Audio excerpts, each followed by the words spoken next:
只为了见达赖喇嘛一面。在觐见尊者的这个早上，印度西北方发生了暴风雨，而达兰萨拉的现场也凄风苦雨的，宛如印证了流亡藏人他们的处境。风声呼呼，细雨飘摇，达赖喇嘛在安全人员和随行喇嘛的搀扶下步出寝宫。本来是个月，很少，吃不了，没有在吃啥。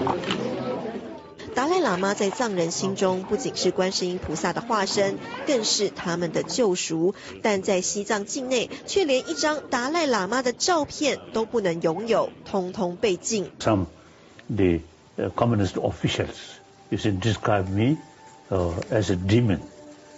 I feel nothing. I feel pityness. They themselves. So some of the Chinese narrow-minded officials.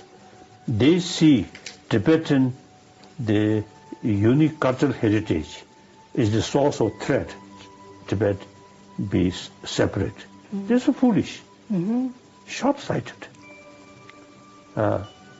Preserve Tibetan rich cultural heritage. It's actually, since we are not seeking independence, so it is part of culture, part of the Tungu's culture. Okay, no problem. 痛批部分中共官员短视尽力，达赖喇嘛多次重申，他不要求西藏独立，主张通过对话寻求西藏自治的中间道路。国际上所谓的西藏流亡政府这个名称，他也不认同。We never use the word of exile government. We never use. Simply the Central Tibetan Organization. And then, so then 2011, I totally retired. So I'm quite free. So I think now Chinese communists, I think, still describe me as a spiritist. I think now they should aim our organization rather than me. I remain here, simple Buddhist monk. 肩膀一缩，达赖喇嘛幽默开玩笑，要中共转移目标，还自曝其实他也算是马克思主义者。I'm Marxist.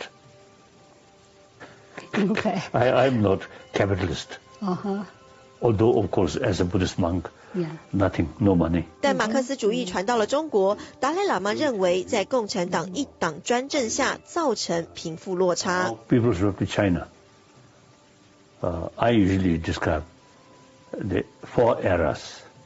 Chairman Mao's Zedong's era, Deng Xiaoping era, then Jiang Zemin era, then Wu Jintao era, now Xi Jinping era. Deng Xiaoping era, he opened Chinese economy, 社会主义, but actually 资本主义. Yes.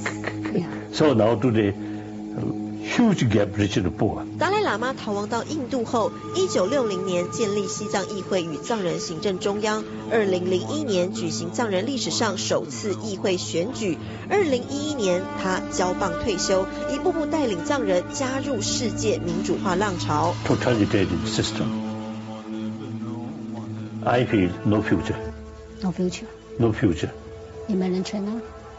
Oh, I think including China, everywhere, the democracy is the future of the world. 坚持民主，达赖喇嘛终结西藏400年来政教合一的制度。面对生死和中国压力，他也充满豁达智慧。It's rude to say that the Chinese government is waiting for your pass away, your death. So would you mind? Nothing.